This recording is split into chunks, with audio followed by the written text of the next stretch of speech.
Good morning, Nigeria.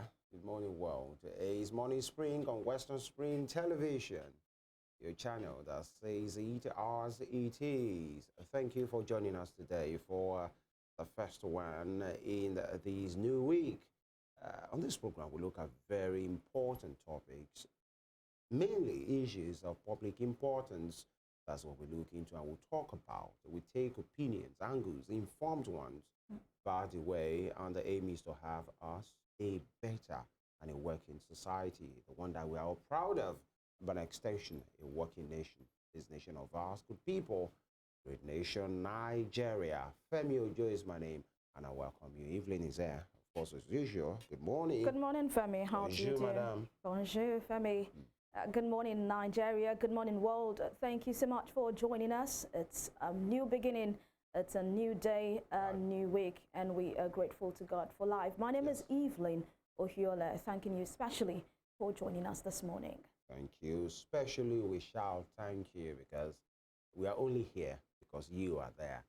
And that's what gives us the push to do this every day on the program. We look at the headlines.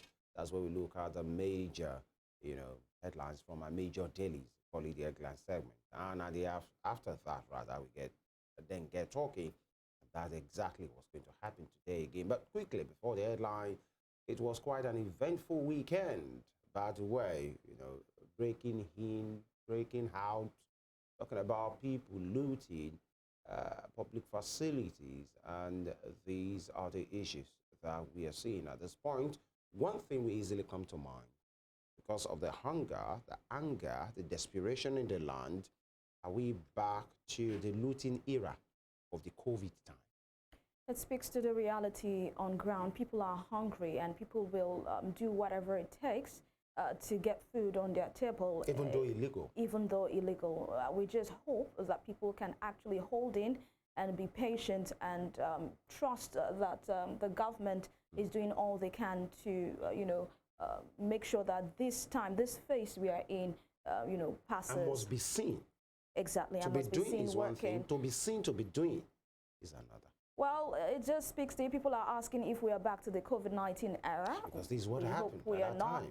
because it doesn't speak well of our country. Yeah, and we just hope this doesn't escalate because this was how it started in a particular state. Before know what's happening, young people, old people from different states, immediately they hear that there is a storage facility. And the bad side is during the COVID time, even private warehouses were broken into. That doesn't have anything to do with the government. All some persons needed is to hear that some food items were stored here, and some people even took it for that. They broke into decorators' houses, people carrying wash hand basins, anything they could just lay their hands on.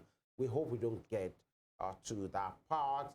People at the end of our affairs, please do what you have to do and let the people see that you are doing what you are supposed to do. By the way, before we go to the headlines, there was this cry about a particular list of Mr. President's entourage to Dubai, by the way, that had his two sons. You would think maybe something was going to change or there was going to be a response to that. By the way, yours truly, I saw the two sons yesterday in Dubai, in the company of their father, and I think, okay, for the better, to play the devil's advocate here, personally, me as Femi Ojo, the question I need is, in what capacity did they make that journey? The two of them were there, lined up when, pleasantry was being exchanged. Yes. This is Yinka. What's the other guy's name? Yes, Yinka. In what capacity are they standing here? As investor or as consultant? Well, that question will be thrown at the President, Bola Tinubu. And of course, people have been asking questions. I saw them. When the list came out and his sons, Sheyi and Yinka, were on that list, people have been asking, in what capacity are they going to Qatar? And to see that they were not just at the backstage or they were not at the back scene, they were part of the entourage that followed Mr. President. They were even lined up, to greet the Qatari prince. So it is what it is. But we hope that we can continue to ask and speak truth to power. This one we won't let it slide. Right. We'll go on this break. When we'll come back, Lade Jalabi is here. We dive right into the papers. It's still Morning Spring on Western Spring Television. We are live on our YouTube channel right now. Please stay with us.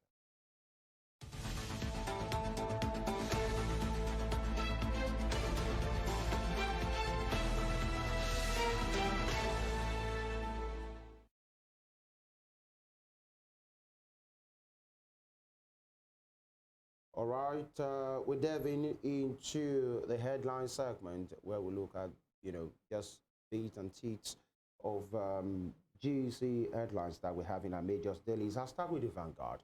The Vanguard is my first point of call. Federal government fights inflation, mops of 5 trillion naira. All right, riders to raise interest rates, replace fixed income yields. CBN meets foreign investors over forex reforms. NPR hike says there will be free entry and exit, meaning you are free to bring in your money, you are free to pull it out. Then the picture here has about a bouquet of honor awards in Abuja. Moving on, only implementation of agreement will stop nationwide strike, NLC insists. Misinformation undermining military's fight against terrorism, CDS. An Abuja resident break into government warehouse. That's what we talked about earlier. Rivers United survived Dreams FC scare, qualify for knockout stage. It was a wide celebration yesterday in Port Harcourt when Rivers United scored, late into the game, and it was quite a very wild one. How Oshoba facilitated my emergence as Alaki, that's coming from Obagbadebo. Nigeria, Qatar sign agreement on education, solid minerals, others. Tinubu to Qatar investors, report any bribe-seeking cabinet member. And COVID-19 Pro, refund or account for 4 billion naira. Reps tell airlines. Lade Jarabi, thank you for joining us this morning. Quick one, Nigeria, Qatar sign agreement on education, solid minerals, others. Tinubu to Qatar investors, report any bribe-seeking cabinet member. Our jury confirmed this. The president has it on his page as well. Your take? Well, yes, good morning to you, Good Femi, morning. Evelyn. Good morning. It feels good to be here again this morning. After a lot of back and forth from the Qatar trip, you just mentioned, one of the downsides to it, the president's children, following him on the trip. And that brings to question what Evelyn said earlier on, that you want people to stay calm, hold on, why they trust the process. Nobody will trust the process such as that you have your children. Whichever way you became the president, people voted you. They did not vote Inka, they did not vote Sheyi. You are meant to be on the list. As a matter of fact, many of the governors that went with him are not meant to be there. Don't forget also that he said he has cut the number of people that traveled with him to about 20 or thereabouts. The totality of what we had on that trip is close to 40 unnecessary spending, and you want people to stay calm. Evelyn, people will not stay calm, and there's a limit to how you can beg them. People would do anything to get food. If people are hungry, they will do anything to get food. Yeah. But also yesterday, the governor of Lagos State posted a video, and a picture of them at the National Museum in Qatar, and a lot of people were asking, is this what you guys want to do? No, but it is what it is. Aside meeting for business, I think these are part of just part of the process. At least show them around of what they have there. But I feel the good side is that let's see how we can bring investors in. Agreement on education, solid minerals were made. We need to really look at how serious we can take our solid mineral department very well. I use department because this is an area of economy that the government is not really getting money from. Most of the money that are meant to go to the government are going into private purses. All right. And the government really need to take action, see what we can do with our solid minerals. Well, let's see what we can borrow from Qatar too about our education. We need to really improve. Whatever we can do at this time, whatever help we can get, I think this is the best time we can get. Mr. President is telling, I saw that video where he was, urging and, clear to clarify and explain to the Qatari guys to say a new team is on board now. Forget whatever you might have had. People asking you for a bribe. If any member of my cabinet is asking you for a bribe now, report him or her. Well, he said it to them openly. It's a new day. That's what it is. It's also a good way of telling the investors, because there is this impression in international relations. There is something we call national image. The perception of people about your country. There is this perception people have about Nigerians out there. Oh no, when you get there, they ask you for a bribe. They ask you to pay some money, without receipt or something. it's a good way of telling the investors, see, things are no longer the same way they used to be. If you are coming around, anybody ask you for bribe, let me know. So it's a way of telling them that I have your back. Right. Come around. We are expecting you to come and invest in Nigeria. Right. All right. We move over to the Punch newspaper at this time. On the Punch newspaper, food crisis. Tight security at Nema stores as hoodlums loot FCT warehouses. Troops foil attack on Abuja warehouse. Arrest 5. Hoodlums cut away rise others. And policemen deployed in Bayelsa, Kaduna, Delta, Osun warehouses. Reforms not meant to inflict hardship, says Shatima.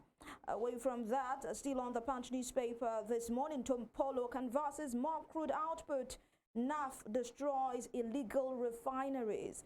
Driver in custody for killing 10-year-old with vehicle.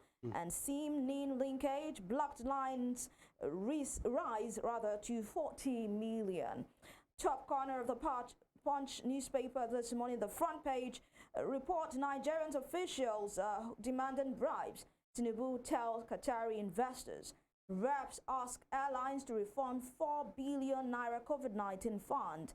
And Senate summons CBN officials over 30 trillion naira loans. These are all on the front page of the Punch, and I'll take Ladeji on this food crisis that we have and what happened in Abuja at the weekend. We hear that tight security at Nema stores as hoodlums loot FCT warehouses. They are trying to secure the warehouses in different states so we do not have a repeat of what we had in 2020.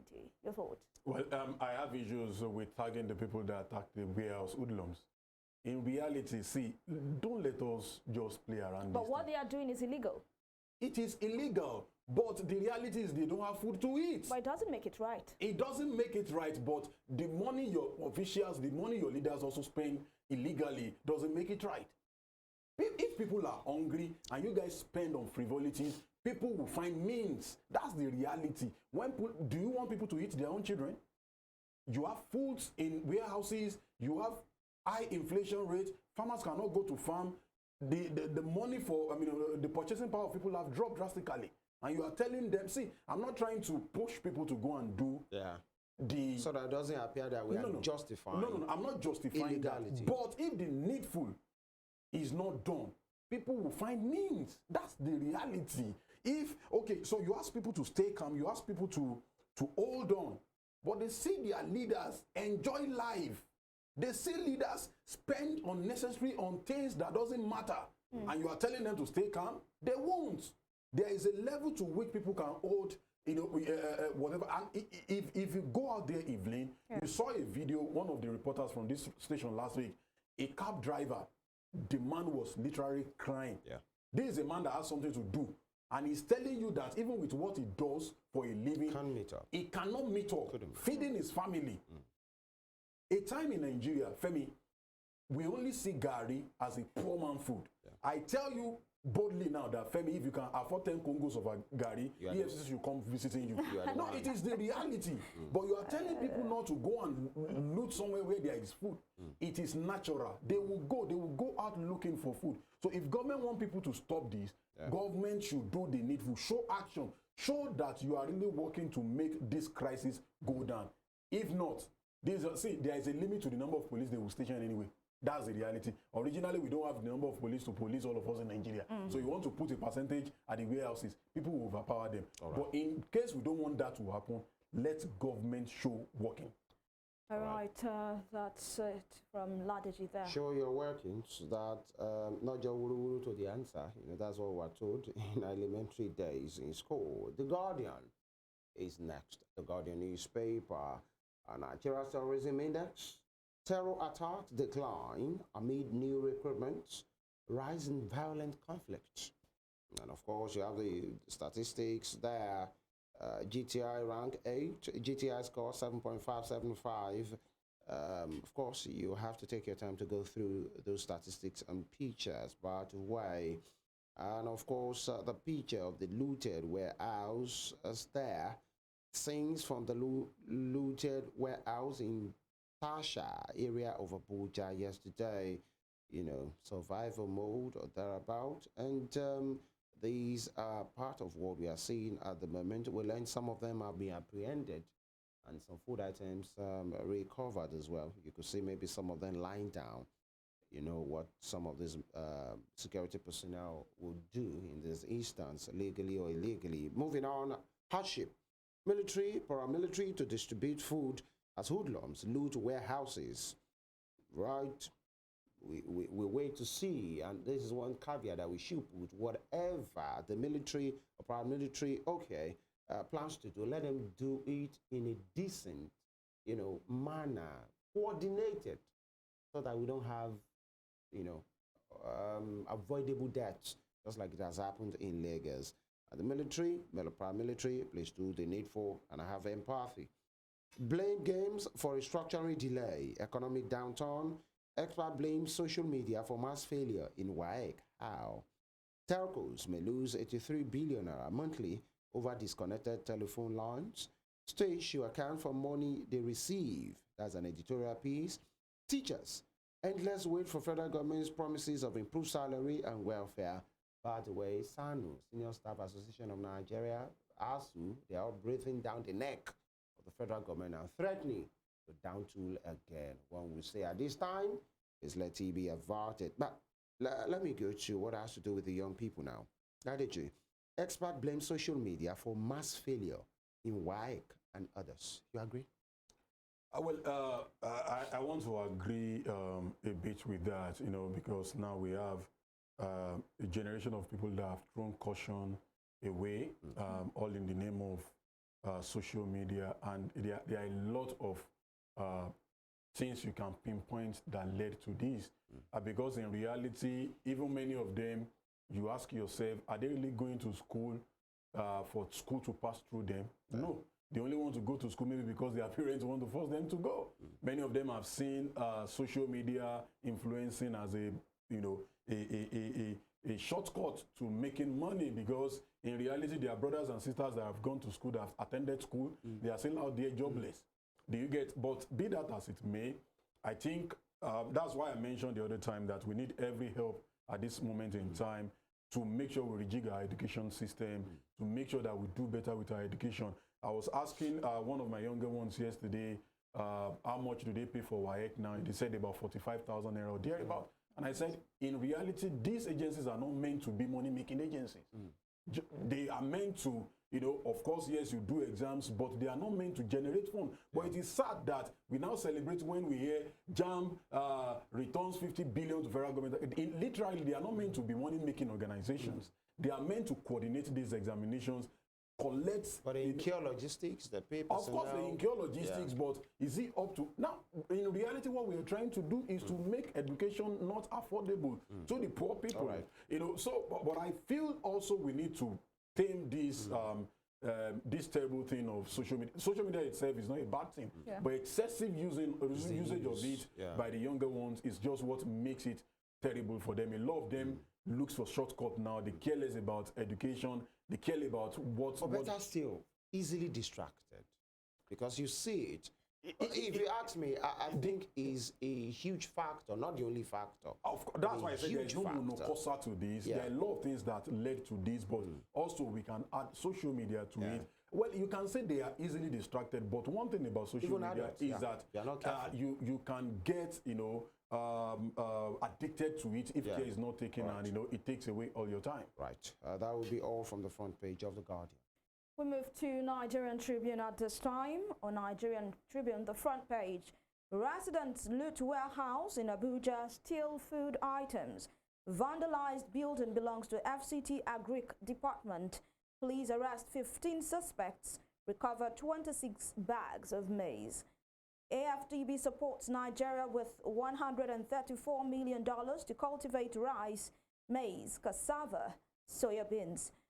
Construction materials price hike pushing, I'll take that again, construction materials price hike pushing contractors into financial distress. This is according to quantity surveyors. And customs approved 90-day payment window for improperly imported vehicles. Nigeria, Qatar sign agreements on education, investment, others.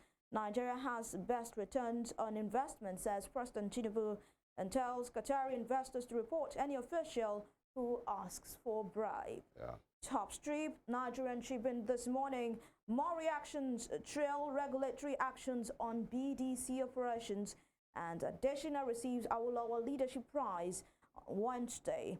We have Tinubu, Tanzania President, Gawan and Yauko governors, traditional rulers, others to grace the occasion. And I'll be taking Ladeji on this. We all know that the economic hit we are feeling at this time is in every corner, is on all sectors. Now the construction materials price hike pushing contractors into financial distress. You know, someone once said if a contractor gives a client a bill, say 3 weeks ago, and the client already sent him the money, or the client sent him the money a week ago, the price change or the difference in prices is something that can actually send that contractor to a place of distress, because he will be paying, he might not have any profit anymore, and he will be paying with his own money at some time. Your thoughts on this before we end the section? Well, as a matter of fact, it is it is unrealistic for you to give people a bill this week and expect them to pay next week. Whatever you want to buy in Nigeria today, buy it right then and there, because now, jokingly, people have said we have a price for the morning, afternoon, and night, because you can't predict anything. But is this a government thing or a people thing? So people, a lot of people have asked the question, so why are you, HB dollar started coming down, and why are you, now the reality is, I bought this thing for 1 naira. I am to sell at maybe 1 naira, 1 kobo, whatever. Yeah. But prices of things keeps going up from the producer because of what they buy too. If I sell these at 1 naira, 1 kobo, by the time I get back to the market, I won't be able to buy another product.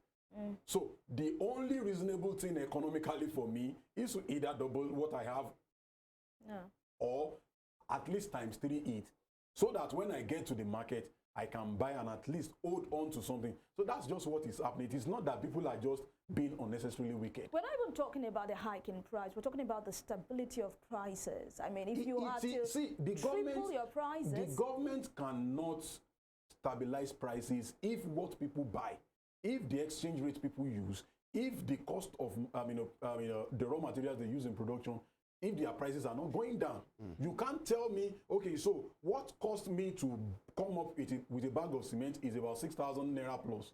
To transport it around, maybe add it to 7,000 naira. And you ask me to sell at maybe 6,500 or thereabout. You cannot predict that for me. I will sell what I buy. So the only thing government can do is to create an enabling environment. Make sure that these raw materials are sourced for easily for these people, and the factors of production also works in favor of these guys, so that the prices of these things can come down. Right. Thank you so much, Ladeji Alabi, for your thoughts this morning. Always a pleasure. And this is where we draw the curtain for this particular session on Morning Spring. We head on to the conversation where we'll be talking on something that affects our economy, something that affects our country. Do not go anywhere. We'll be right back. By the way, Ladeji, you still be back, before the end of the show. We'll have him back. You want to know in what capacity? This is not a trip to Dubai, by the way, but then we get to have him back. It can be for educational purposes. We'll be back.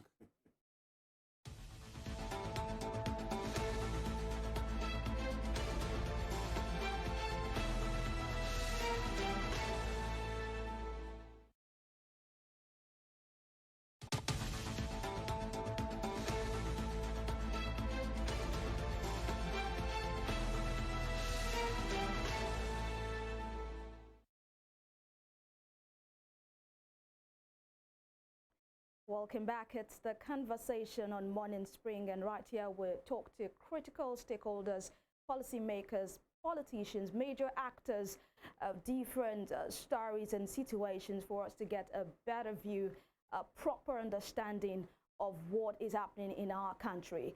And for today, we will be taking a critical look at a recent incident that happened in the country, something that has, indicted the Nigeria Customs Service, NCS.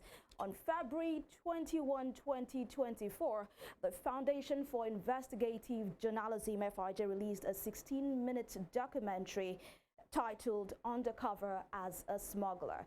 The main or active participant in that story that has now gone viral is the editor-in-chief of the Foundation for Investigative Journalism, Fisayo Soyombo, who gave details of how he was able to smuggle into Nigeria from Benin Republic 5,000 kg of rice, that's 100 bags of 50 kg of rice, into the country with the help of experienced smugglers who took him as a newbie. In that particular video, the story indicted Nigeria Customs Service (NCS) as sabotaging, somewhat actually sabotaging the works of the others. He was able, or the documentary was able to expose rot in the Nigeria Customs Service, with some corrupt custom officials who allegedly take bribe from smugglers in exchange for a smooth passage into the country. A week later, after that, the FIJ released another report indicting top officials of the NCS of illegal smuggling in of motorcycles, of tramadol, of firearms into the country. Today, we will be taking on the main active participant of that story. He is an investigative journalist, publisher, and editor-in-chief of the Foundation for Investigative Journalism, Mr. Fisayo Soyombo. Thank you so much for joining us this morning, Fisayo. Thank you as well for having me. It's a pleasure to be here. So the question that I would ask you at this time, the very first question I would ask you at this time is, why have you gone on this investigative journey to the Nigeria Customs Service? Was it as a result of a tip-off, or you're trying to take it sector by sector? Because I know you've done something on prisons, you've done something on fake orphanages, you've done something on fake prophets. So I'd like to know if it's something you're doing bit by bit, or it was a tip-off you got of what is happening, the rot that is happening in NCS, or there is a target for you in this particular story. Okay, thank you. First of all, before I answer your question, permit me to, make a slight correction. You said at the start that customs officers, who allegedly take bribes. It's not an allegation.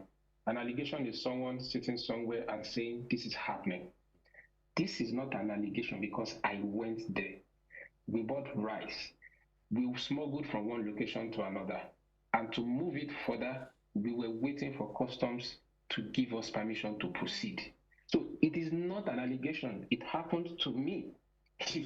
So it's not like somebody said something. No, it's an experience that I lived. I think that the Nigerian media generally, is too soft on, people who commit ills just because we are trying to be safe and we say everything I tell you on this program, none of it is an allegation. These are things that I found out myself. The essence of risking my life, risking my safety, putting my body on the line for stories like this is that whatever I say, I'm giving a first-hand account, and it's not reported speech. Yes, so that's not taken care of. I would say there was no target. A journalist does not go to the field saying this is the target. As a matter of fact, when people inform you that there's a likely story somewhere, it's not every time that you end up discovering the things you were told. Sometimes people lie, sometimes people exaggerate, sometimes people underestimate the problem.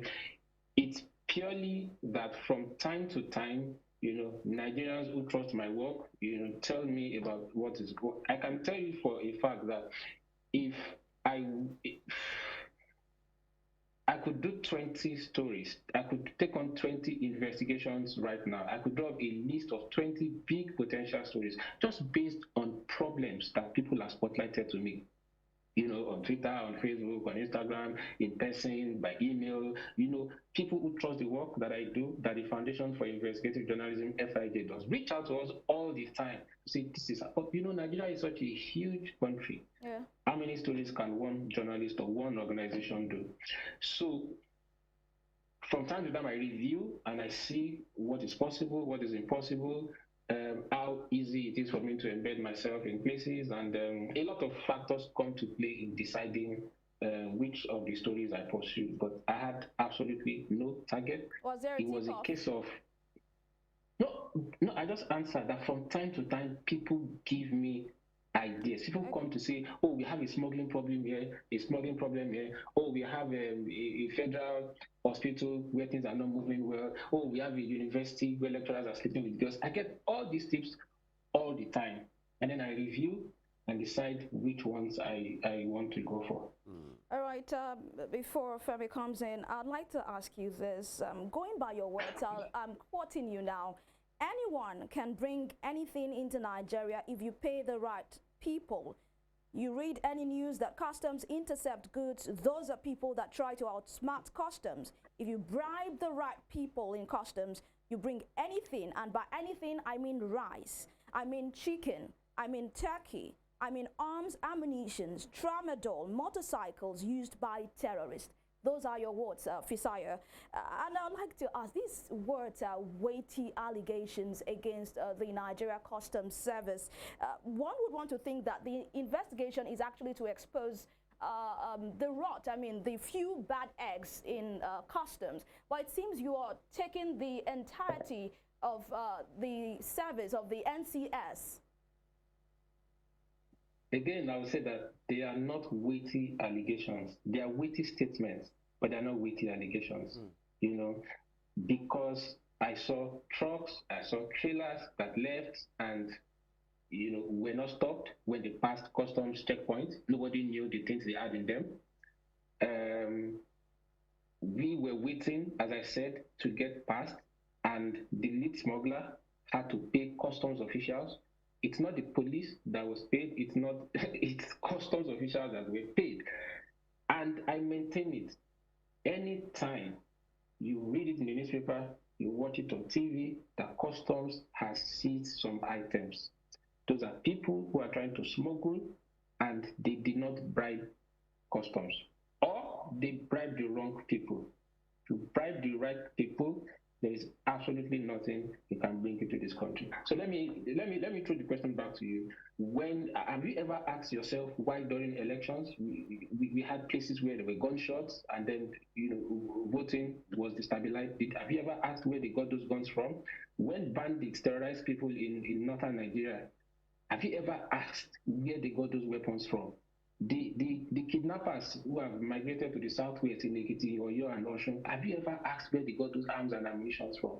The terrorists in the north, the motorcycles that they operate on, have you ever asked why they're always in supply in abundance?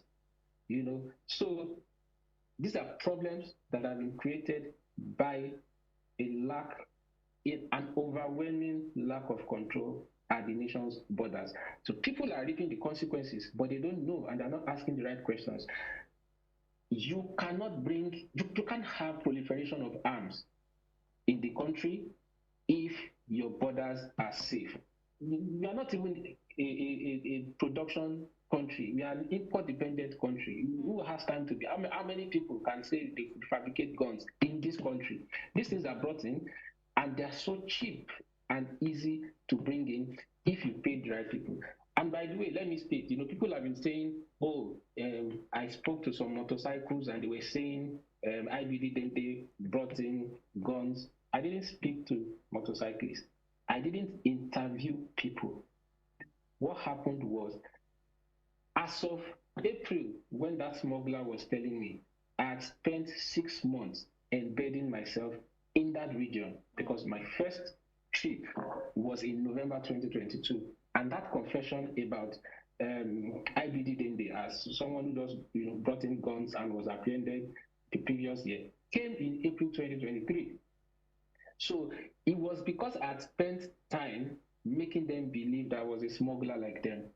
It's just like you go undercover with armed robbers, and then they are mentioning, they are talking about how they've known you, in quote, as one of them for 6 months, and you are on an operation, and they are discussing past operations they've done, their MO, and then someone calls that side talks or speaking with, I didn't interview anyone. Smugglers believed I was one of them, and we're discussing, and that's how I found out. It's not hearsay. As I said, IBD Dende was arrested. He was arrested last year, right? He was arrested in 2018. He's been arrested at least twice. Why didn't the Nigerian Customs Service tell us what he was arrested for? The video I released that went viral last week, the customs are seeing it. It was openly threatening an assistant superintendent of customs. Why do you think up to now the Nigerian Customs Service has not responded? Do you think you and I can threaten a customs officer that way and we will be free this moment? What did Seun Kuti do to a policeman? Did Seun Kuti not end up in prison before he got out on bail? So what makes you feel one human who is not carrying any arm and any gun and be in the midst of gun-wielding customs officers and be threatening one of them? Yeah. It will not be well with you. It will not charging towards him. If not because people restrained him, he was going to disarm someone mandated by law to carry arms. Why do you think one human being will be that powerful? You go and try it. You find a customs officer around you and threaten him that way and see if your skull is not going to be blown. So it can happen because they are in bed, and it is really about this country, about peace and security and economic prosperity of this country. That a functional country cannot have people bringing in arms and ammunition, and they are close to those in power. That's the bigger worry. The fact that this is someone who's known to the president of the country. He was on his delegation to the climate summit in Dubai. His publicists who tried to defend him recently came forward to say he is in their words a close ally of the president. This is a piece they published in his defense just yesterday, branding him a close ally of the president. Fisayo, it will look like Ibrahim Dende is a target here, because people might want to ask you, you spent close to 2 years on this particular investigative report. Is it only Ibrahim Dende's name that was mentioned as a big smuggler by these smugglers when you met them? Were there no names mentioned aside Ibrahim Dende? Why are you focusing on Ibrahim Dende if he is not the target? Because he's the biggest, and because he brought in arms and ammunition. They told you he's the biggest. You said what? They told you he's the biggest. No, but you're a journalist yourself. Go to Ilaro. If you take just a couple of hours to get to Ilaro, go to Ilaro and find out. If you go to my timeline on Twitter and Facebook, from the day I released the trailer, not even the story, trailer, where I did not mention any name, go and check the comments. People were already saying it, that let's see if IBD Dende will be mentioned, because nobody can do a smuggling story without mentioning IBD Dende. How is that? Look, I have a track record. I have a track record. I'm not someone who sprang up yesterday and said, I'm going to do so. I was editor of the cable newspaper. I was the founding editor of the cable newspaper for 3 years. My record is there. What I did with that platform, you can't check my record and say, oh, we suspected some political play here, some interest play here. All right. I've been doing this for 19 years. Yeah. Nobody can hold me, with proof and say I ever twisted a story, I ever published anything on account of interest. As I said at the start, it was purely a story about smuggling. All right. It just happened that the conversation then got to the biggest smuggler. I don't have time. Okay. Look, I'd never heard of IBD Dende before I got to Ilaro in November 2022. I'm saying this. I'd never heard the name. I didn't know him. So I don't have any. We can't have someone that powerful bringing arms and ammunition into the country, having a relationship with the president, known to the Inspector General of Police, known to the Customs Comptroller General, and none of them can do anything about it. It means that our security problems are not ending anytime soon. All right, Fisayo. That's pure and simple. Yeah, thank you. This is quite a comprehensive one. In that 16 minutes documentary, it threw up some names. One of those names is Ibrahim Egungbon, popularly called IBD, quite an influential person, especially in the entertainment circle, are now, you know, being mentioned in this kind of very weighty, you know, indictment, as you have put it up in that 16-minute video. In some follow-ups after the video, especially on your timeline, you've mentioned the Inspector General of Police, Kayode Egbetokun, and you even said, ab initio, you didn't have any trust in him because of some things in the past. By the way, some high-ranking members of the Nigeria Customs Service, for context and for clarity, Fisayo, yeah, the video is there, but for tens and hundreds of thousands of eyeballs that have seen that particular video, there are maybe more that haven't seen it. Can you please tell us what really happened? What you say, if actually you can summarize in a minute or two, the journey that got you, you know, to have that 16-minute video, and which got you here that we're having this conversation with you. Because there are many persons who might just be saying, what are they talking about? Yeah, so the journey was, I went to Ilaro, you know, found someone, you know, smugglers, introduced myself to them as someone who wanted to, you know, do the business, got in, for starters, let's do 100 bags of rice, and if that works, we'll do more. And then, yes, we went to Benin Republic, we bought rice, and then we had to smuggle the rice in. For the first batch, we took the rice through some forests on bicycles. They were loaded in 5s, in 7s, in 10s, you know. And it wasn't just my own bags of rice, there were other bags of rice. They were loaded and went through the forest from one place to another to move from a town called Ajo, in Benin Republic, to Odaudo. That was the first leg of movement. And the second leg was to move from Odaudo to Ilaro, or Odaudo to Songo, where the bags of rice, you know, were sold. And essentially, every time we had to move the rice, the lead smuggler told me we needed to wait because customs had not given us permission to move.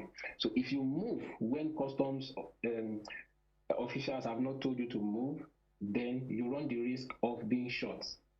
Because indeed, they have patrol vans that move around. So if you've settled people, they let you know when the patrol vans will move so that you don't move in that time. And that's why I said customs officials betrayed their own colleagues. Yes.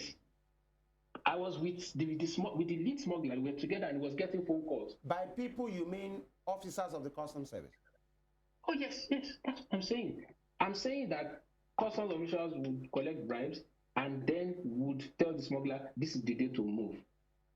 And if you are moving on that day and they know that the patrol van will, they tell you. So the lead smuggler would get the information and would call his guys, hey, Elox. And then they would disappear off the road into the forest. So that's how you operate. The customs officers who go out on patrol will only catch the ones that did not pay to get intel about the movement of the Elox vans. So that was the main story. And the IBD story was just, you know, a corner of the story. I think it eventually expanded this long because after the story came out, you know, the man then sent people to write funny, fake articles, and then it became a case of my credibility is being challenged, and then I needed to show that I had, you know, more information than I put out. Okay. Basically, two things: that the customs itself is a rotten house that needs to be cleaned for the economic prosperity of this country, for the security of this country. That's one arm. And then the second arm that is developing, you know, is that we then have a powerful smuggler who is more powerful than so many customs officials, who without bearing arms can challenge many customs officials, and gun-wielding customs officials will be begging him to calm down. He's become that powerful. He's brought in stuff into this country that are contraband, that are dangerous to life. And it has to be addressed if this administration wants, you know, people to live peacefully. All right. Two quick questions. But number one is, for the benefit of hindsight, you've worked, you know, for months, for years. You've had similar you know, investigative work done on different arms of the government. And now for this particular one that we're talking about, sincerely, you know, and with everything that you know, do you think the agency of the government, saddled with due responsibility, I'm talking about the Nigerian Customs Service, is it the institution, in your own opinion, that is faulty, the entire gamut of the agency, or there are cartels within the Customs Service? Because some might want to say maybe there are still good people who possibly will do the right thing, you know, and there are people within that particular Customs Service who will always do the wrong thing for their own selfish gain. Because we need to really extrapolate, is it the whole institution that you think is concerned, that is embedded in this what you are talking about, or just cartels within those institutions, bad eggs, very high-ranking ones? Number one. Number two, one would say, now that you called Ibrahim Egungun Abidi Dende, the biggest of them, especially in that axis, one would say, why don't you treat him for who he is, or what you have said he is doing? Why having to throw, you know, the dirt on the IGP, labeling him an ally of the president, some state governors? Yes, he's quite influential, but why don't you treat his case, you know, individually for what you have found out about him? We're trying to connect him with other bigwigs. Two questions. Yeah, thank you very much. Very interesting questions. Thank you. So the first one is, what's the problem? So no matter how bad an institution is, a large institution, you will always find good people. So I like to imagine that there are good people. If there weren't good people, there would be no Elox van to talk about. You know, I said earlier that the smuggler would get, you know, calls or messages, and he would tell them Elox, Elox, and other his boys would disappear off the road. So apparently those, you know, on the Elox patrol vans definitely want to do some work. So it shows that, yeah, there are good eggs, but they've been outnumbered by the bad eggs. The depth of the problem seeps from top to bottom. That's clear. I mean, Premium Times did a story last week about 40 senior, the top hierarchy of the Nigerian Customs Service, who had 12 billion naira traced to them. Not 12,000, not 12 million, not 120 million, 12 billion naira traced to how many people? 40 people. And then they were detained for a while, and some of them returned 50 million, some returned 100 million, and they were let go. What does that tell you? That it's a problem from top to bottom, that in fact there are people outside customs who are invested in it, who are beneficiaries of it. Because if that 12 very senior people got arrested and released after paying a tiny fraction, how did they get out? Who mounted pressure? Who made it happen?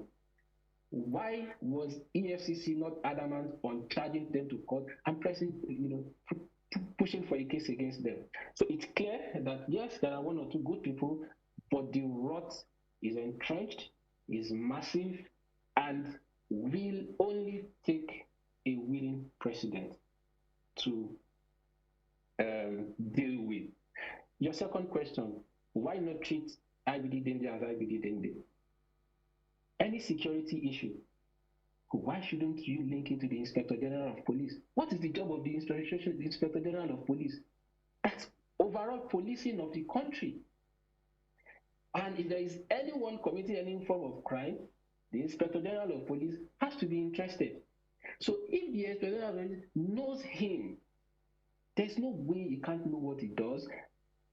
I've never said, you know, the IG is a smuggler, is benefiting from smuggling. I choose my words very carefully. And I say that the IG knows him, he knows the IG, they have a relationship. If the Inspector General of Police does not know that someone is in his circle, is a big-time smuggler, is a dangerous smuggler, then there's a problem. Either the IG is incompetent or the IG is deliberately turning a bad eye to what is happening in his country. Now, if the Controller General of Customs knows, you know, has a relationship, you know, and by the way, in the press statement by their publicists, the article, they didn't deny, because they said those who are sponsoring me are people who lost out in the race for the position of Controller General of Customs. Is that so? So that is saying that Yeah, oh yes, yes. It was published by Business Day yesterday. You can find it. So that is saying that IBD played a role. That's tacit admission of being involved in the emergence of the position of CGC, because they are saying that those who are sponsoring me lost out in that race. That's why I asked that and question. they are targeting. Are you sponsored by any one of them? Because we need to ask, really. Look, I find it disgusting, embarrassing when people insinuate this. I started my journalism career in 2005. My records are there. I started from The Guardian. I worked in The Guardian. I worked in some half-fledged media platforms, and then I worked in the cable. I was editor of Sahara Reporters. I founded FID. These are organizations that exist. Can go back and find out the track record that I have. It's annoying. People have to understand that money is not everything in life. That there are people in this country who want a better country at all costs, who understand that a good name is better than gold, who understand that you cannot sleep in two houses at the same time. I say it, I have never needed more than 2 cars in my life. Why do I need more than 2 cars? If one car gets damaged and with the mechanic, I have another one to be stopped right. For no reason do I need 3 cars. What do I need so much money for? How much do you want to pay me? How much do you want to, do you know how much I've turned down in bribes? Do you want me to tell you how much I've turned down in bribes on this job? So I cannot be paid. I cannot be bought. There are people who have tried it. They exist in this country. If you do your research well, they will tell you, oh, that guy cannot be bought. I am interested in a country that works. I'm talking to you from South Korea, from Seoul in South Korea. And I know the amenities I've enjoyed. If Nigeria, look, wherever you are, I've traveled extensively in recent years from to at least 3-4 continents, and I can tell you for free that there will never be a place like home. Your country must work, otherwise you are second-class citizen anywhere in the world. Forget the niceties, the way people paint it. The extent of racism you face it varies from country to country, from setup to setup, and all that. But you are never going to be first class anywhere else in the world. So I'm interested in my country working. And investigative journalism is my contribution to a better Nigeria. That's what is interested in me. Nobody, how much do you want to offer me that I have not been offered before? How much? In 2020, this is true, like maybe 9 weeks into this year, there have been at least 3 bribery attempts that I've turned down. People calling me to say, oh, this story is on FIJ. We want you to take it down. What will it cost? 3 days ago, I got a call saying, name any amount. So forget it. People who are rich, especially people who made their money through the back door, they tend to think that you can pay your way through every problem. You can buy everybody. You can throw money at people and they grovel at you. So when they see people who do their job honestly and their ills become exposed, they cannot wrap their heads around it. They believe that the person was paid. It's funny that people think money is not everything in life. There are people who have risen above pecuniary needs, who understand that the value of life is in the impact that you make. And this is the only way I can contribute to the evolution of a better Nigeria. Yeah, Fisayo, you just said, but just before you ended your thought now, that you have been approached in the past on different cases, people telling you to pull down stories, and just 3 days ago, say you are still approached, to name your prize. Is in connection with this same story? Ask me again in 1 month, maybe I would answer you, but I'm not going to answer right now.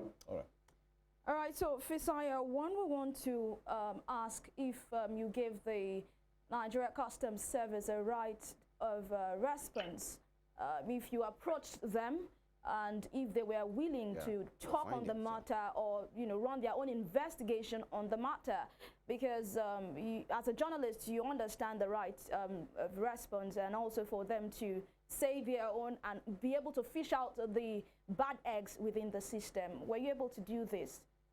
Oh yes, I reached out to the spokesman of the Nigeria Customs Service. His name is Maiwada, I think Ohiolei Maiwada, and he didn't want to talk. It didn't. As a journalist, want to talk? Oh yes, I messaged him for 3 days in a row to say I wanted to speak with the CGC, and He didn't reply. I sent the same message day 1, repeated it day 2, repeated it day 3, and then I put a call across, and he was angry. I said, he told me that, yes, I saw your message each day you sent it, but you're asking to speak with the CGC and not me. I said, well, because that's the highest official in the NCS. So if you are saying I should speak with you instead, that's fine. He said, no, but this is I've gone through the wrong medium. All right. So what medium is the right one? Is it an email? Is it a phone call? And then he ended the call, angrily.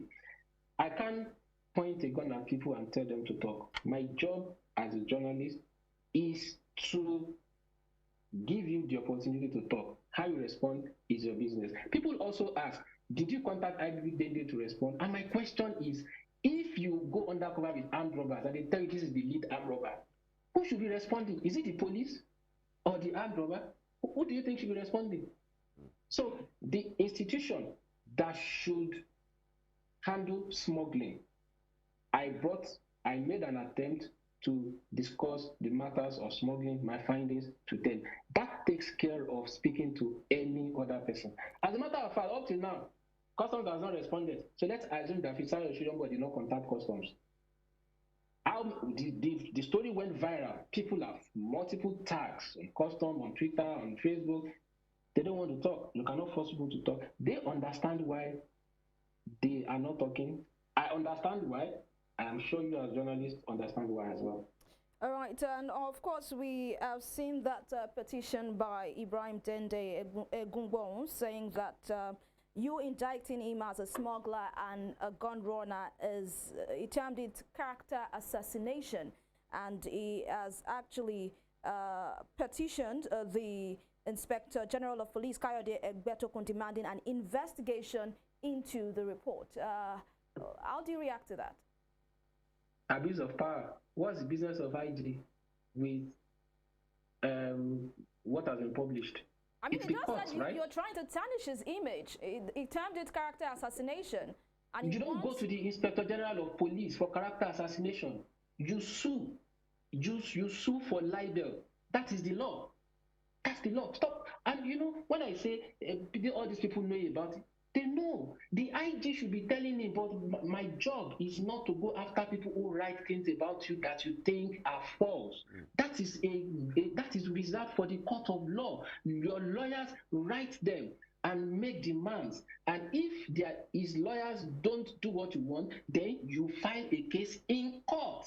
The Inspector General of Police has absolutely no business. Under no law does the IGP have the right to investigate what has been written by a journalist. It is the court of law. It's blatant abuse of power. In any case, they also threatened to sue me. I've not received that letter.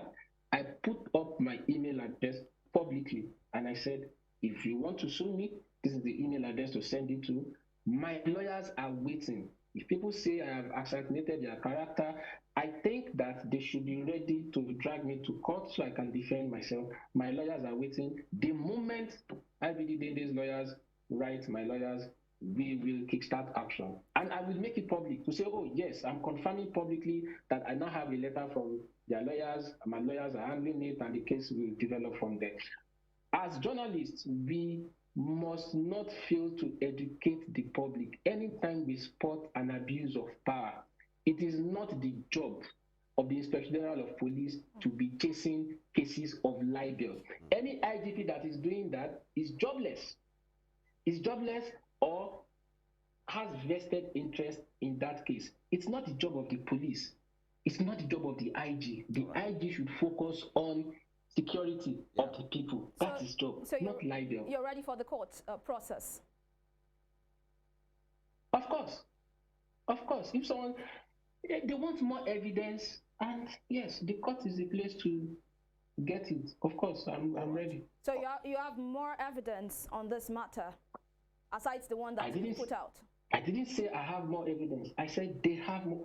Look, it's even a question nobody should ask. Do you think that I spent some weeks in November 2022, some weeks in April 2022, so a good number of days in June or July, and in October? Do you think everything I saw can be written in a 5,000 word article? Do you think everything I saw can be captured in a 60-minute documentary? Do you know how many clips we have to watch to narrate? Come on. So when people say that, oh, he just the character assassination, he just spoke to, okay. Then let's go to the court and find out who is lying. Yeah.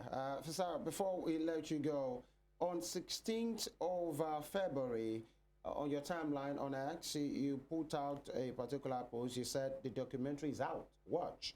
Two things. Number one, how smuggling is aided by customs bosses who betray their colleagues after taking bribes from smugglers. And two, the criminal business history of President Bola Tinubu's friend and Ilaro's biggest smuggler, Ibrahim Dente.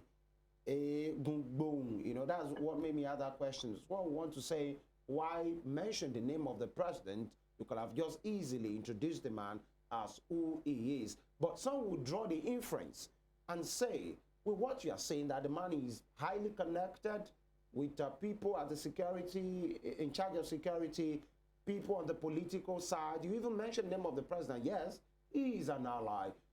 Do you think something concrete, something conscientious can come out of this investigation, knowing fully well the inference you have drawn that he is really connected? It's possible that something comes out, but it is unlikely it's going to come out through the channels of the presidency, of the customs, of the police. So there are other channels through which things can happen. Some NGO might wake up and say, we want to push a case in court, this is a public interest matter, and then through that route something happens. I don't expect the president to order a probe. Look, president and commander-in-chief, people underestimate how powerful that position is, how much information is at the fingertips of the president. You can't tell me that the president is not aware. You can't tell me. Look, when the police want to work, the police can work. If you are connected to the police headquarters, you have solid links that push. If they want to find someone who invaded the house, they can find him in 24 hours, in 48 hours. The DSS can fish people out. It's not like these people can't do their work when they really want to work. So they cannot say they're not aware. And if people who should act have ostensibly been aware for long and they haven't done anything, I am unlikely to think that any progress can come from that angle. But in the interest of this country, I am hoping to be proven wrong. Okay, and you know, just an addition, the president, President Bola Tinubu, at a forum last week or thereabout, towards the end of the week, was speaking, you know, about the economy and how saboteurs of the economy are, you know, making things difficult, talking about sabotage and the rest of them. Part of what he said was going to fight corruption, and he is going to fight corruption to ruins. And by the way, this case that you have talked about was some scrupulous element in the customs service and some big wigs, you know, that are emboldened and have been doing it, you know, time over time. In business of smuggling, possibly with arms, with food items. Now the president is saying, I'm going to fight corruption to ruins. Do you trust him enough to make good of his words and his promise? He has just said you like 3 or 4 days ago. Just trust him enough to make good of that promise, irrespective of anybody that's even close to him or it's an ally, so to speak.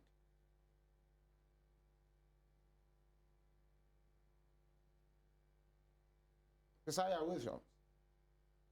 12 billion naira traced to 40 customs, senior customs officers. What has the president done about it?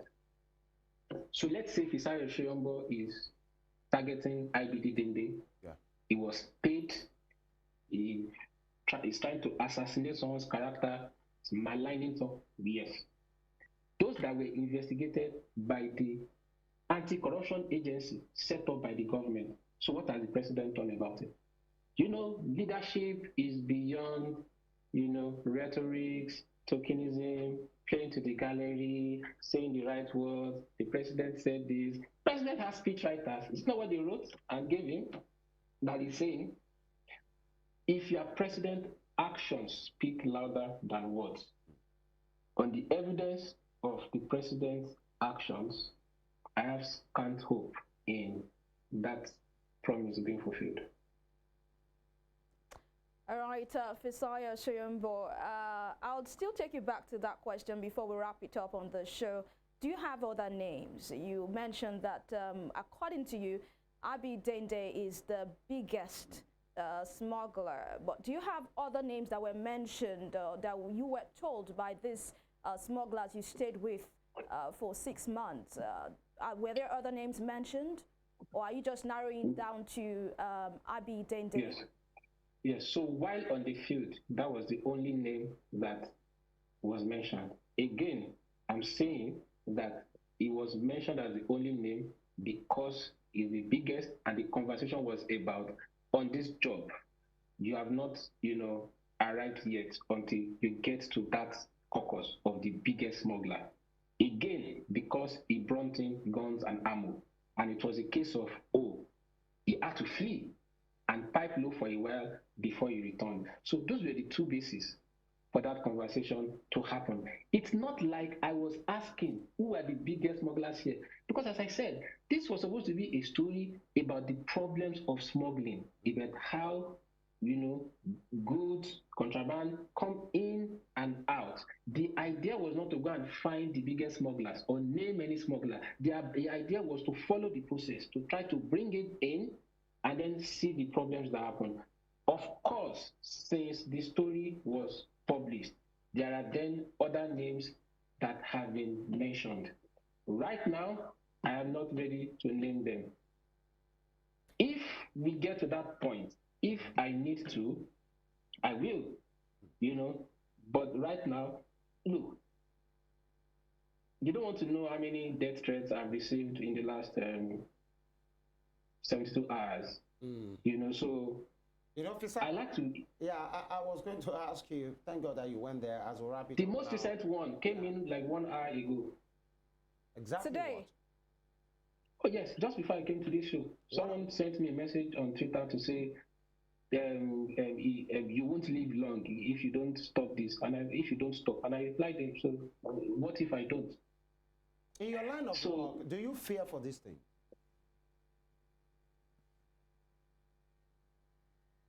You don't do this kind of job and think that people who bring in arms and ammunition will read this kind of story, go back to their room, cross their legs, and start applauding you. It would be naive, because if people valued lives, would they bring in arms and ammunition to the country if they valued lives? So it is not strange. But as I said, we cannot continue like this as a people. We can't have smugglers and gun runners grow so big that they can't be controlled by anyone. They can't be reined in by anyone. And we cannot have people who have the constitutional authority to deal with them, then get so close to them and do nothing about it. It is dangerous for this country. Every gun that gets into this country, every bullet that gets into this country, I hope you know that it is a threat to one human life. All right. That human life could be you, and it could be me. It's a national security problem that has to be addressed, and that is more important to me than the death threats. A good place to end the conversation this morning. Thank you so much, Fisayo Soyombo, investigative journalist, publisher, and editor-in-chief at Foundation for Investigative Journalism. We have been speaking on his recent investigative report in the widespread corruption in the Nigeria Customs Service. Thank you so much for your time, and thank you for the job that you do. Thank you, Fisayo. Thank you too. Thank you very much. All right. Thanks for having me. Thank you. That is the conversation with investigative reporter Fisayo Soyombo. And I should say here that the side character, I call him side because he mentioned that Abi Dende is not the target. He was just by the side that his name popped up.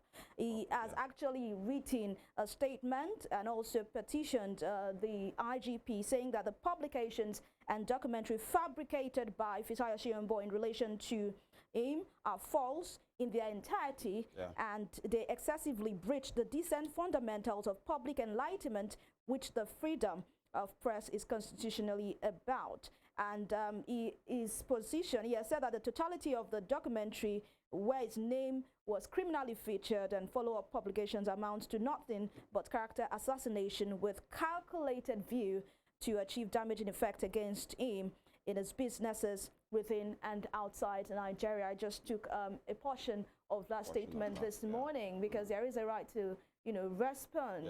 And we are also keeping tabs to speak to get someone from the NCS, the Nigeria Customs Service, to also speak to these issues because these are weighty allegations. Of course, and every character, using your word, names, brought up in these investigation of his, talking about Fisayo, Soyombo has a right of reply, and that we will oblige to. And of course, working and asking questions as well, and reaching out to the parties involved. Just like Fisayo has had his own part of the conversation today, they too, should have their part, and that's what this platform is suffering. And the aim, you want to ask, what is the aim? Is to have a working, we usually say it, and a better society, by extension, a nation that we are proud of. And this is on the mandate that we are standing, to have a nation that we are all proud of within and outside the country. And that's what we usually talk about here. Yes, and definitely we will keep tabs on this conversation and bring you more updates when we have them. This is the size of the show. Thank you for being a part of our world. We'll make a return on the show Morning Spring tomorrow for another edition right from 7 o'clock. My name is Evelyn Ohiolei. You can watch a recap of this particular edition on our YouTube channel at Western Spring Television. Would also like to hear your thoughts in the comment section. And of course, connect with us on our different social media platforms at Instagram, Facebook, and X at Western Spring Television.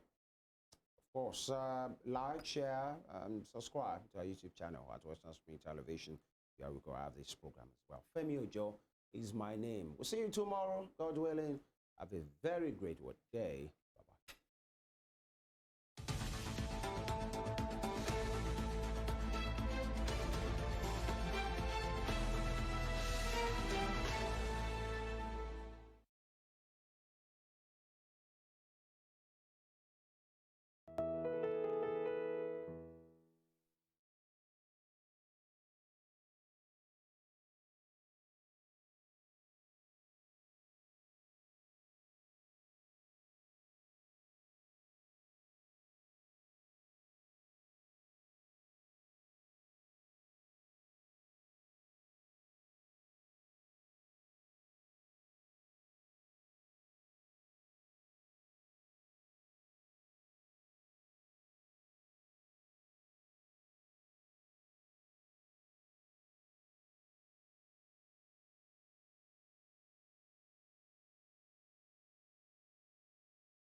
Because I want to tell you, there's a video. There are 2 videos for the, what's it called, sir? Let me check. Oh my dear, that one, I'm so sure, my dear. The next one. Yeah, you want it. You might on it. Do you understand this bill? That is Yai. You know what? Who they call Yai? Do you understand this bill to stop Southwest, South for presidential election? They're trying to be rolling it. There's a story here. Bill to